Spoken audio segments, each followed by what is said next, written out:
오늘 우리가 함께 나누고자 하는 돌출 신조는 제14망입니다. 우리 주보나 우리 그 안내문에 보시면은 14망 이제 본문이 있는데 우리 이 시간에 다 함께 한번 14망 이 문항을 다 함께 한번 읽어보도록 하겠습니다. 우리 14망 문항 다 함께 읽겠습니다. 시작! 이렇게 자신들이 택하심을 입었음을 깨닫고 확신하는 것은 하나님의 자녀들에게 하나님 앞에 매일 겸비하고 그분 자비의 깊이를 찬송하며 자신을 정결하게 하고 그분께 감사하며 그토록 크신 사랑을 먼저 자신들에게 보여주신 하나님께 열렬한 사랑을 돌려드릴 더 큰 이유가 된다. 이 선택 교리와 이 교리를 묵상하는 것이 결코 하나님의 계명을 지키는데 나태하게 하거나 육적인 평안함에 잠들게 하지 않는다. 오히려 이것들은 하나님의 공의로우심 심판으로서 분별 없이 선택의 은혜를 받았다고 여기거나 이 은혜에 대해 무익하고 뻔뻔스럽게 이야기하며 택자가 걷는 길로 행하기를 거부하는 사람들에게 보통 일어난다. 아멘. 오늘 우리가 나누고자 하는 것은 하나님께서 나를 선택했다. 이게 얼마나 큰 가치가 있느냐. 이에 대해서 우리가 한번 나누고자 합니다.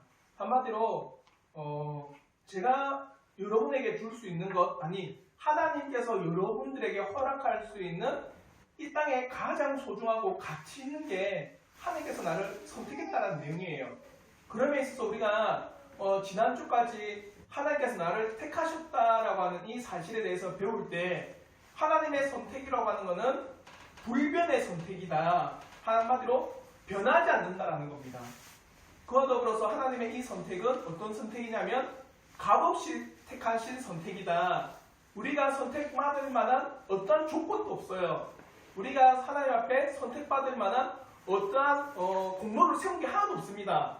그럼에도 불구하고 하나님께서 나를 택해 주셨다라는 거예요.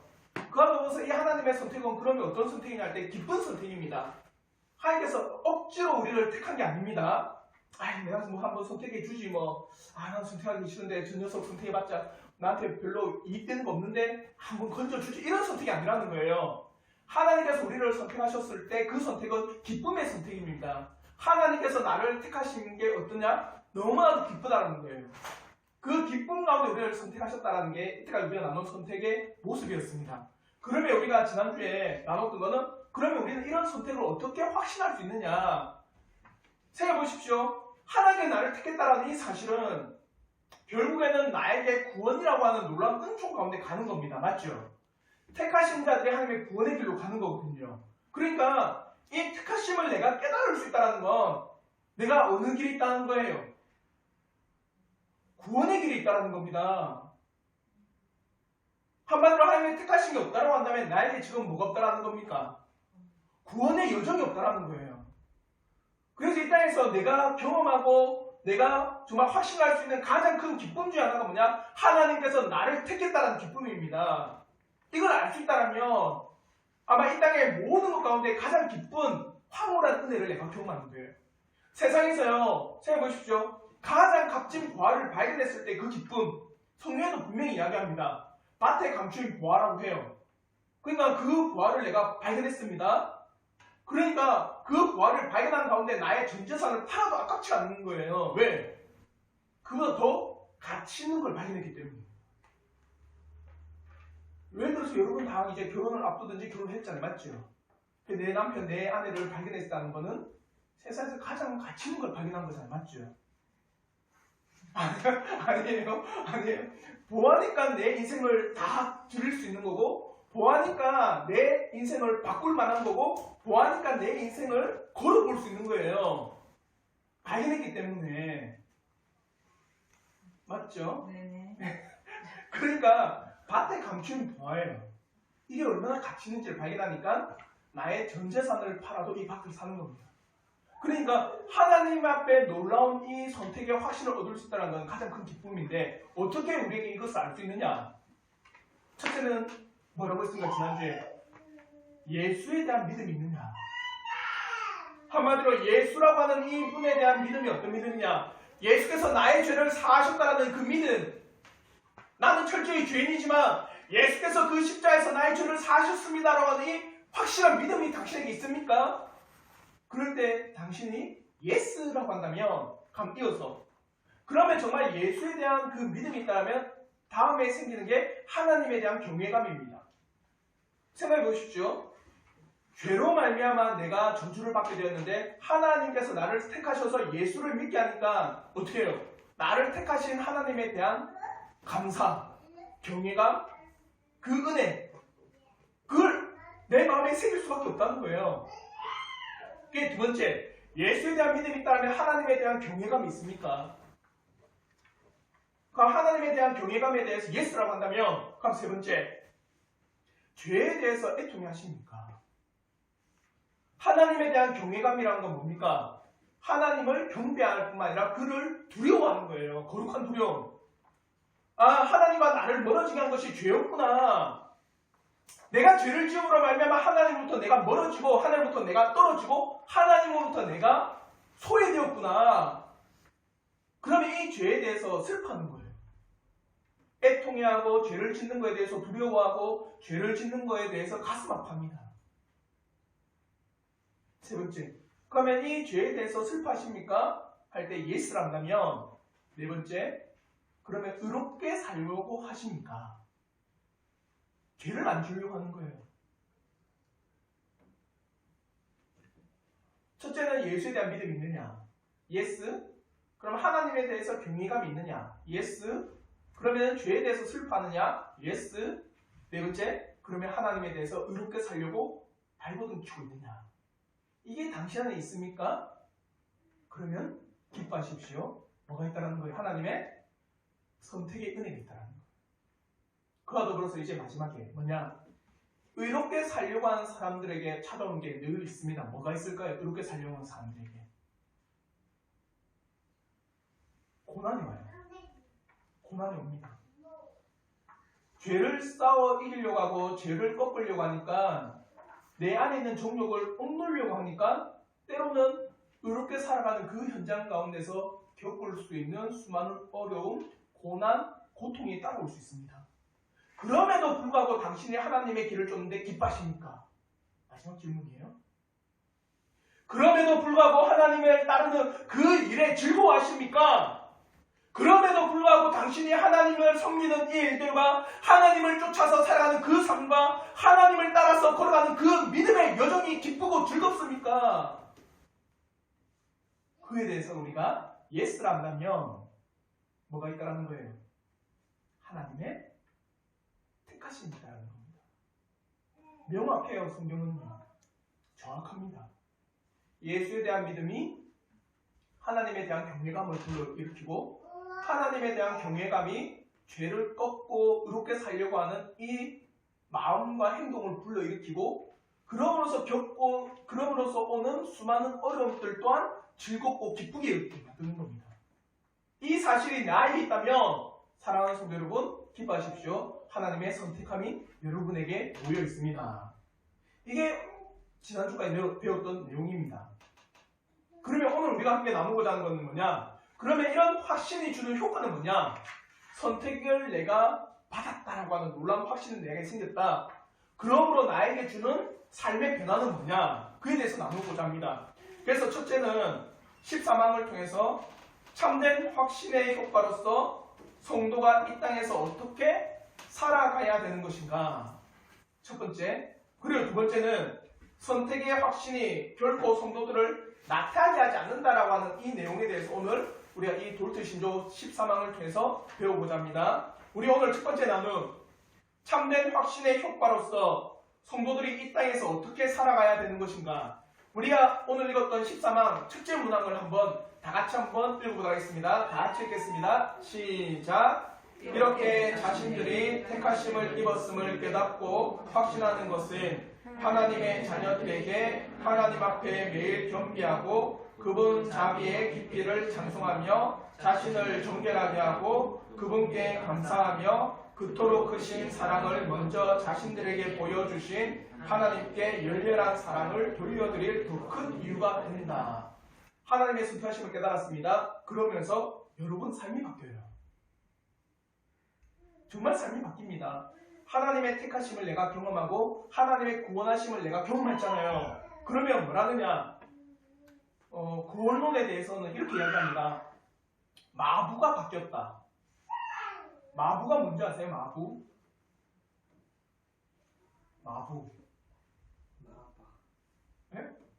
말아빠? 말의 아버지. 그죠, 말의 아버지. 말을 이끌어 나가는 사람. 말을 쭉 하면은 말을 위에서 맞죠? 조종하는 사람이 있겠죠, 맞죠? 그 마부가 왼쪽으로 가자 하면은 왼쪽을 치면서 하면 말이 왼쪽으로 가겠죠.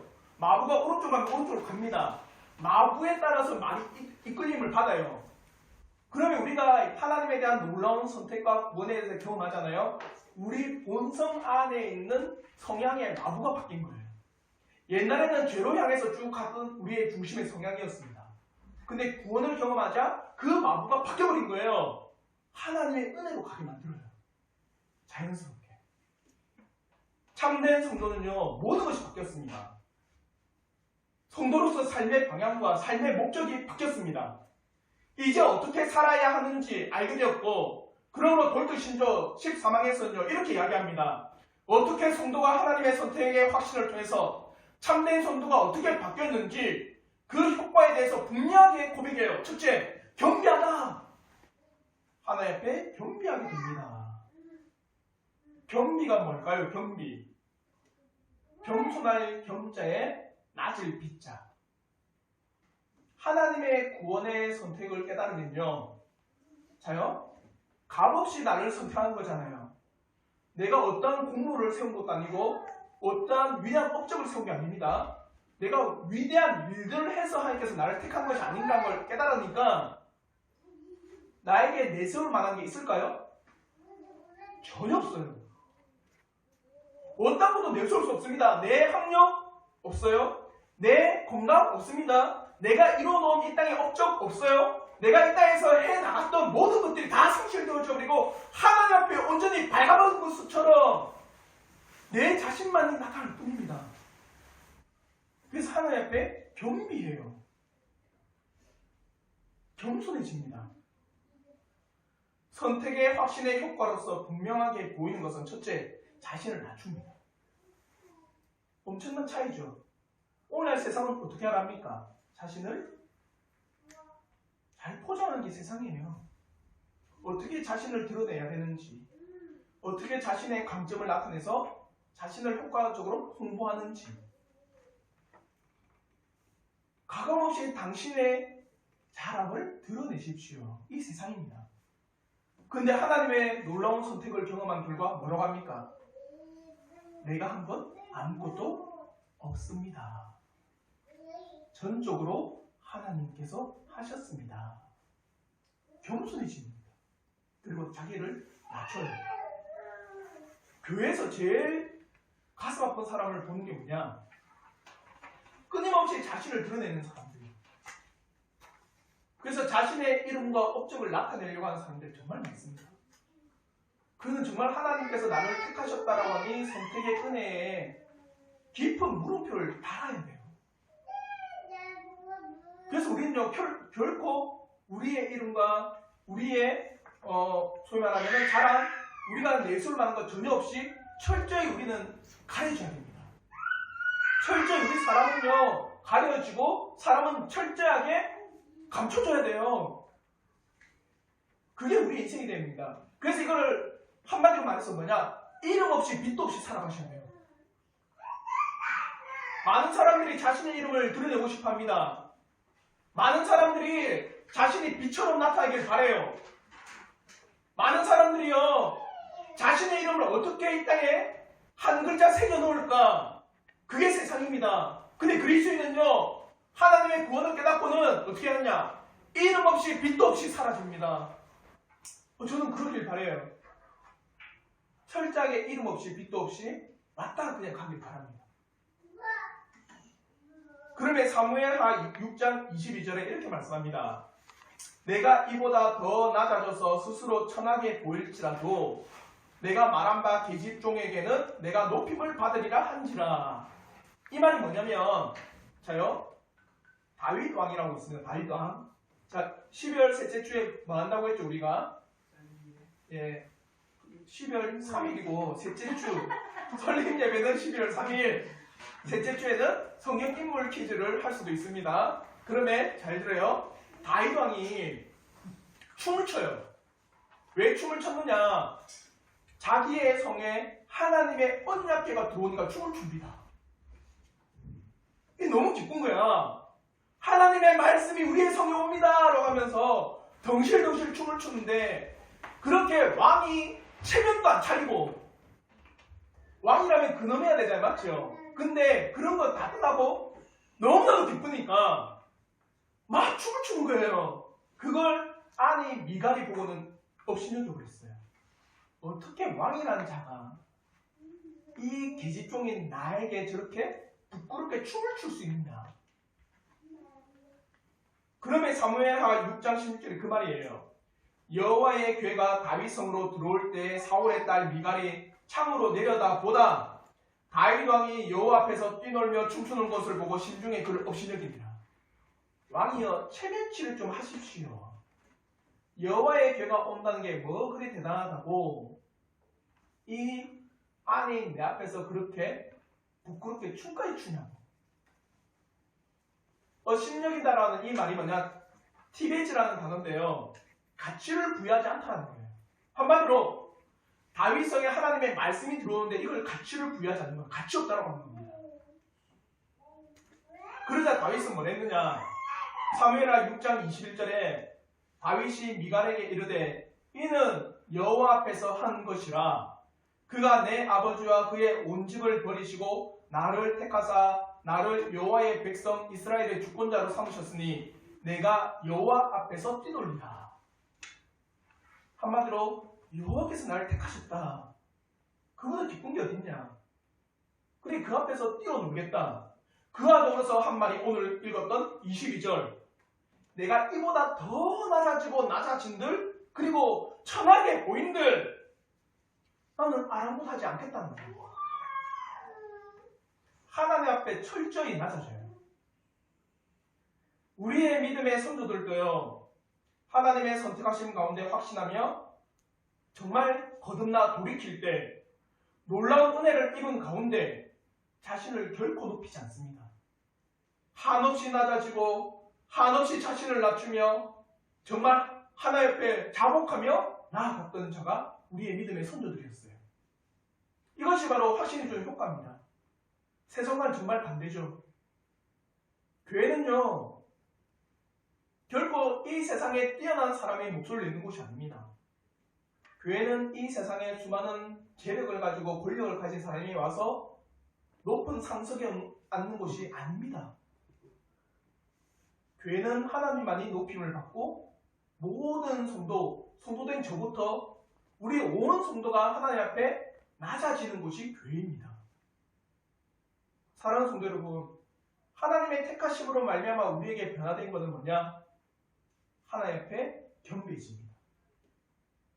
그러므로 고린도전서 15장 10절에 이렇게 말씀합니다. 우리 한번 고린도전서 15장 10절의 말씀 우리 한번 다 같이 읽겠습니다. 시작. 그러나 내가 나된 것은 하나님의 은혜로 된 것이니 내게 주신 그의 은혜가 헛되지 아니하여 내가 모든 사도보다 더 많이 수고하였으나 내가 한 것이 아니요 오직 나와 함께 하신 하나님의 은혜로라. 이 고백이 있어요. 사랑하는 성도 여러분, 이 고백이 있습니까? 나의 나된 것은 하나님의 은혜입니다. 차이가 뭘까요? 이런 고백이 있고 없고의 차이.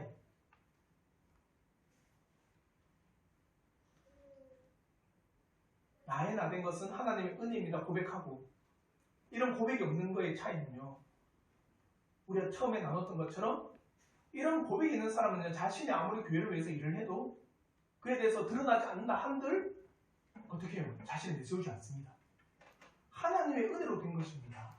근데 이런 고백이 없는 자들은요. 자신이 뭔가 일을 하잖아요. 교회에서. 그럼 그것이 안 나타나고 안 드러나면요. 상처받아요. 왜? 나의 나된 것은 나의 노력이기 때문에. 그러니까 나의 노력이 안 드러나면 심히 실망하는 겁니다. 근데 하나님의 선택을 깨닫잖아요. 철저하게 하나님 앞에 우리는 낮아집니다. 오직 하나님만이 하셨습니다. 이 고백밖에 없어요. 저 우리 성도들이 이 고백이 있기를 저는 진심으로 바랍니다. 하나님 앞에 낮아지십시오. 하나님 앞에 겸비하십시오. 결코 우리가 하나님의 일들을 함에 있어서 우리 자신이 나타나지 않기를 진심으로 바랍니다. 첫째 이거예요. 하나님 앞에 겸비한 자세를 가진다. 그리고 두 번째 뭐냐? 하나님의 자비를 깊이 찬송합니다. 당연한 일입니다. 하나님의 자비가 아니고서는 자신을 선택하신 이유가 없기 때문에 하나님의 자비를 깊이 깨닫고 그를 찬송하는 것은 당연한 겁니다. 성경을 보면 하나님과 하나님의 능력, 권세, 하나님께서 이루신 일, 하나님의 역사하심과 하나님의 이름, 하나님의 말씀 등등 하나님에 대한 찬송이 가득한 것을 우리가 볼 수 있습니다. 대표적으로 시편을 보면 이렇게 말씀합니다. 너희는 시온에 계신 여호와를 찬송하며 그의 행사를 백성 중에 선포할지어다. 또한 시편 13편 6절에도 이렇게 말씀합니다. 내가 여호와를 찬송하리니 이는 주께서 내게 은덕을 베푸시리로다. 이뿐만이 아닙니다. 에베소서 1장 13절과 14절에도 이렇게 이야기합니다. 우리 한번 에베소서 1장 13절 14절 말씀 우리 한번 같이 읽겠습니다. 시작. 그 안에서 너희도 진리의 말씀 곧 너희의 구원의 복음을 듣고 그 안에서 또한 믿어 약속의 성령으로 인치심을 받았으니 이는 우리 기업의 보증이 되사 그 얻으신 것을 속량하시고 그의 영광을 찬송하게 하려 하심이라. 아멘입니까? 여러분을 택하시고 또 여러분을 하나님 나라의 상속자로 삼으신 것은 무언가 여러분의 공로를 하나님께서 지혜하신 것이 아닙니다. 여러분을 택하시고 여러분을 선택하시사 그 이유는 뭐냐? 그로 말미암아 하나님의 영광을 나타내고 찬송하도록 하기 위해서. 정말 택하심을 받은 백성은요, 하나님을 찬송합니다. 그의 자비 앞에 무릎 꿇고 그의 자비를 높입니다. 찬송이라고 하는 이 히브리어 단어는요, 바라크라고 하는 단어인데 뭐냐? 무릎 꿇다, 꿇어 엎드려 절하다는 뜻이 있고요. 테힐라라고 하는 이 히브리어 단어는요, 찬송받을 자를 안다는 거예요. 한마디로 바라크와 테힐라를 합치면 뭡니까? 찬송받으실 자를 알고 내가 무릎 꿇고 엎드려 절한다는 의미가 찬송이라는 의미예요. 진심으로 여호와를 찬송하십니까? 이 땅의 영광과 이 땅의 명예와 이 땅에서 자신이 이룬 업적이 있다고 한들 그것을 찬송하지 않습니다. 진정 찬송받으실 분이 누군지 알고 오직 하나님만 찬송하고 경배하는 그의 바로 택하심 받은 자들을 통한 효과입니다. 이 은혜가 있기를 저는 바랍니다. 사랑하는 성도 여러분, 이 땅에서 찬송받으실 만한 분은 오직 하나님밖에 없습니다. 그 하나님을 알고 여러분의 입술과 마음이 오직 하나님만을 찬송하기를 진심으로 바랍니다. 예전에는 세상의 영광을 찬송했어요. 바뀌어버렸어요. 그거는 아무런 소용이 없는 겁니다. 내가 세상에서 수많은 업적을 쌓아간들 그거는 내 공과는 상관이 없는 거예요. 그냥 그거는 찬송의 대상이 안 되는 겁니다. 이제는 택하심을 받으니까 바뀌어버렸어요. 얼마나 가치 있습니까? 예전에 가치 있는 삶은 뭐였어요? 내가 얼마만큼의 돈을 벌고 얼마만큼의 재력을 쌓아 다른 사람들보다 높은 위치에 있고 다른 사람들보다 뛰어난 삶을 살아가는 게 제일 가치 있게 여겼다면 이제는 바뀐 내 인생이 어떻게 해요?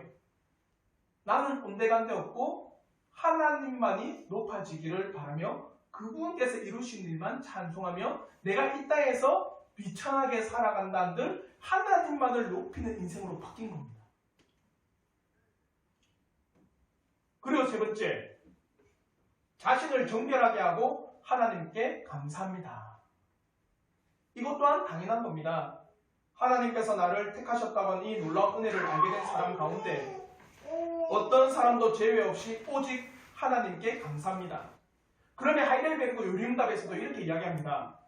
우리가 우리의 공로가 전혀 없이 오직 은혜로 그리스도로 말미암아 우리의 비참한 처지에서 구원을 받았는데 어째서 우리가 선행을 해야 됩니까?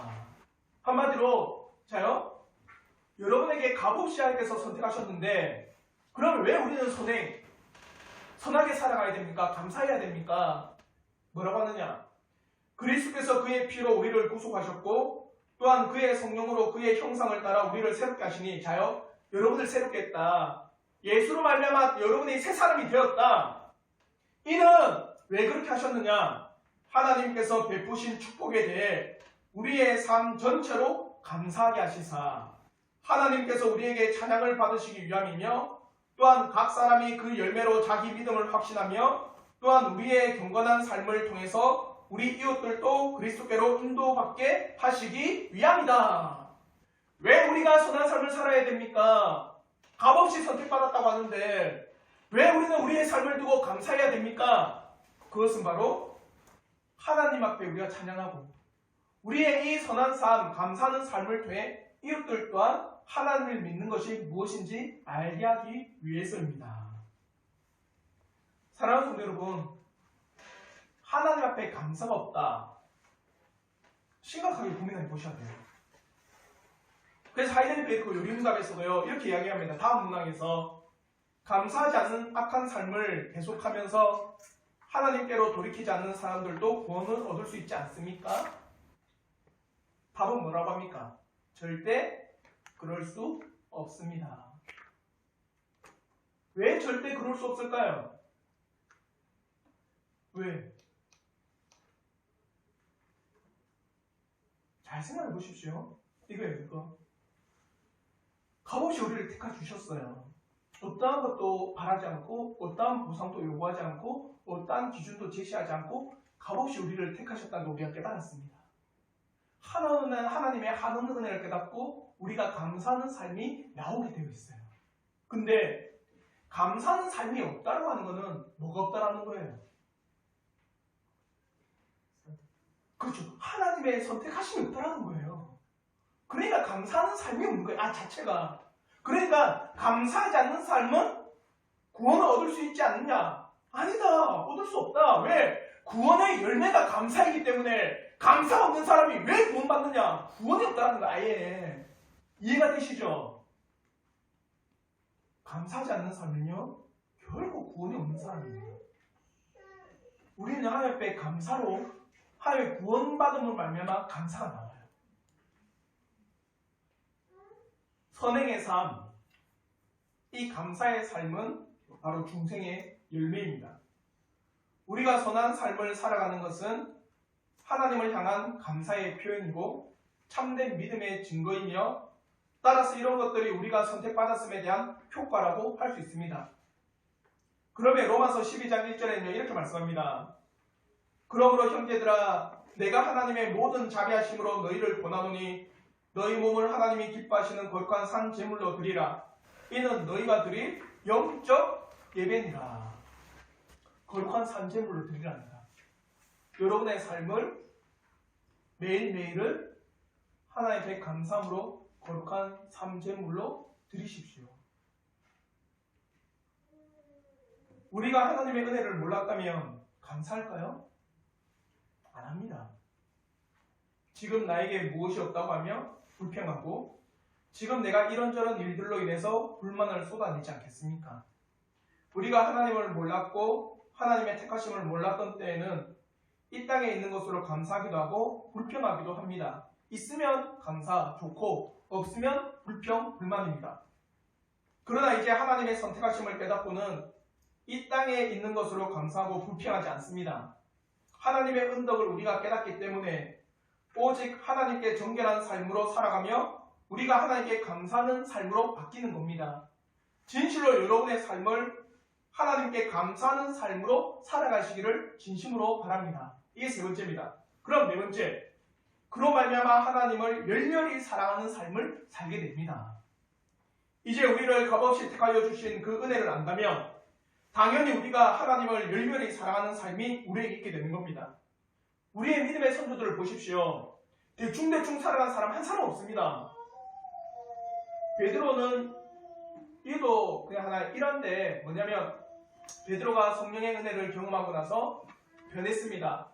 변하고 나서 그가 예루살렘 성에 환란, 핍박이 왔을 때 도망가려고 해요. 그래서 베드로가 도망가는 그 순간에 또 예수께서 그에게 외치십니다. 지금도 나를 버리고 도망가려고 하느냐? 그 음성을 듣고 예루살렘 성에 들어가서 베드로가 어떻게 된 줄 아십니까? 주님은 십자가에 바로 못 박히셨지만 나는 그럴 수 없다. 거꾸로 십자가에 못 박혀 죽습니다. 사도 도마는요, 복음을 전하러 인도까지 갑니다. 지금 있는 인도. 그 인도에서 복음을 전하러 어떻게 죽은지 아세요? 산채로 가죽 껍질을 다 벗겨주고 죽어요. 어떤 사람은 사자의 먹이가 되고 어떤 사람은 횃불로도 쓰입니다. 사람을. 정말 하나님 앞에 거듭난 사람들은요, 대충대충 안 살았어요. 이때까지. 정말 열렬하게 하나님을 사랑하는 삶을 살아갔습니다. 하나님의 택하심을 깨닫고는 내 인생이 과연 하나님 앞에 어떻게 살아가야 될 것인가? 내 삶이 하나님 앞에 어떻게 인생이 가꾸어져야 되는가? 하나님을 내가 어떻게 섬겨 나갈 것인가? 라면서 끊임없이 열렬히 하나님을 사랑하는 삶을 살아갔습니다. 그러므로 신명기 30장 20절에 이렇게 말씀합니다. 내 하나님 여호와를 사랑하고 그의 말씀을 청종하며 또 그를 의지하라. 그는 내 생명이시요 내 장수이시니 여호와께서 내 조상 아브라함과 이삭과 야곱에게 주리라 맹세하신 땅에 내가 거주하리라. 마지막 모세의 유언과 같은 말씀입니다. 하나님을 사랑하십시오. 그리고 하나님의 말씀을 청종하십시오. 하나님을 의지하십시오. 왜냐하면 하나님이 당신의 생명이시기 때문입니다. 자, 질문을 드릴게요. 그러면 하나님을 열렬히 사랑한다는 게 뭘까요? 어떻게 열렬히 사랑할까요? 제가 몇 번씩 이런 예를 듭니다. 여러분에게 지금 결혼한 사람도 있고 결혼할 사람들도 있어요. 맞죠? 그러면 내가 결혼한 사람, 내 아내 남편, 아니면 내 아내 될 사람, 내 남편 될 사람을 열렬히 사랑한다. 뭘 보고 할 수 있을까요? 뭘 보고? 네? 행동. 행동 보면 압니다. 또 어떤 행동? 어떤 행동 보면 알까요? 저 사람 내 말 잘 듣고 있느냐? 입니다. 저 사람이 이거는 싫어하면은 내가 정말 사랑한다면 안 해요. 맞죠? 그 사람이 정말 나를 사랑하느냐? 날 정말 뜨겁게 사랑하구나. 내 말을 귀담아 들을 줄도 알고 내가 싫어하는 것, 좋아하는 것, 내가 뭘 하는지 너무 자세히 아는 거예요. 하나님을 사랑한다는 게 뭔지 아세요? 그의 말씀을 지켜나가는 겁니다. 그래서 요한일서 5장 3절에는 이렇게 말씀합니다. 하나님을 사랑하는 것은 이것이니 우리가 그의 계명들을 지키는 것이라. 정말 명확합니다. 정확해요. 어떤 것도 두루뭉술한 게 없습니다. 당신이 정말 하나님을 사랑하십니까? 자, 여러분에게 질문을 드려보십시오. 나는 정말 하나님을 사랑하고 있는가? 나 하나님을 사랑합니다. 그래요? 그러면 뒤이어서 그의 계명을 지키고 있습니까? 아니요, 나는 안 지키는데요. 그러면 하나님을 사랑하는 거다? 아니다? 아니라는 거예요. 이제는 참 이게 괴로웠습니다. 억지스럽고 부담스러웠어요. 그러나 하나님께서 우리를 값없이 택하여 주심을 깨닫고는요, 하나님을 사랑하지 않을 수가 없는 거예요. 하나님의 말씀을 지켜나가는 것 또한 예전에 억지스러웠는데 하나님의 놀라운 구원의 사랑을 경험하자 이 사랑이 자연스럽습니다. 이제 하나님을 위한 열렬한 사랑의 삶을 살아가기 시작하는 거예요. 사랑하는 성도 여러분, 진실로 하나님을 사랑하십시오. 하나님을 열렬히 사랑하시길 저는 진심으로 바랍니다. 겸비할 뿐만 아니라 또요, 그분 앞에 우리가 감사할 뿐만 아니라 또요. 그분을 찬송할 뿐만 아니라 그분 앞에 열렬한 사랑을 올려드립니다. 완전히 바뀌었죠. 선택한 사람들. 그러면 많은 사람들이 또 이렇게 이야기합니다. 하나님의 선택하심을 깨달으면 나태해지지 않습니까? 그게 오늘 우리가 나눌 두 번째입니다. 뭐냐? 선택의 확신으로 인해서 성도들이 나태하게 된다고 하는 주장. 그래서 14장 둘째 문항이 이렇게 이야기합니다. 이 선택 교리와 이 교리를 묵상하는 것이 결코 하나님의 계명을 지키는데 나태하게 하거나 육적인 평안함에 잠들게 하지 않는다. 왜냐? 이거거든요. 하나님의 선택은 불변입니다. 변하지 않는데요. 근데 그 하나님의 선택을 내가 깨달았습니다. 그럼 나는 이제 한 번 구원은 영원한 구원이기 때문에 내 삶이 나태해지고 하나님을 사랑하지 않고 하나님을 내가 그걸 섬기고 하나님을 섬긴 일에 대해서 내가 어떻게 해요? 뒤로 빼는 거 아니냐.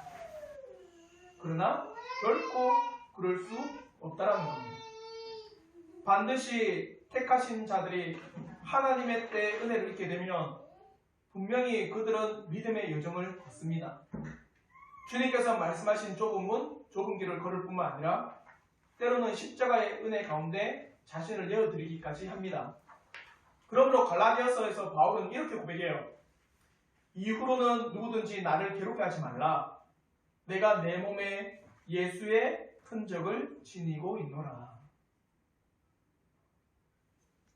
예수의 흔적이라고 하는 거 만학자들이 그렇게 이야기합니다. 바울이 얼마나 많은 매를 맞았으면 여러분 영화 같은 데 보면 채찍 맞은 사람 등에 채찍 자국이 있죠. 그와 같이 40에 하나 감한 매를 3번이나 맞으니까 살점이 드러난 자국이 온 등에 다 있는 거예요. 그걸 보고 예수의 흔적이다. 예수를 믿으면서 오는 이 놀라운 흔적들. 또 다른 사람은 뭐라냐? 예수의 흔적일 때 십자가에 못 박힌 자신의 삶의 변화. 그걸 통해 예수의 흔적이다. 이렇게 이야기하거든요. 하나님의 택하심을 믿으면요. 그걸 깨달으면 결코 나태해지지 않습니다. 알미니우스가 주장하는 것처럼 선택을 확신하게 된다면 그 사람은 신앙에 대해서 나태하게 되고 경건에 대한 은혜가 줄어들어 결코 거룩한 성도의 삶으로 나아가지 않는 자로 되지 않습니다. 정반대의 삶을 살아갑니다. 근데 잘 보십시오. 그러면 우리가 교회를 다니면서 교회 생활을 할 때 그런 분들도 볼 수 있습니다. 어떤 분들요? 하나님 앞에 택함을 받았다고 하는데 그분에게는 하나님에 대한 찬송도 없고 하나님에 대한 감사도 없고 하나님에 대한 사랑하는 삶의 모습도 전혀 없는 사람들도 볼 수 있어요. 그럼 우리는 어떻게 봐야 되느냐? 택함 받은 게 아니라는 거예요. 단지 교회를 출입한다는 겁니다.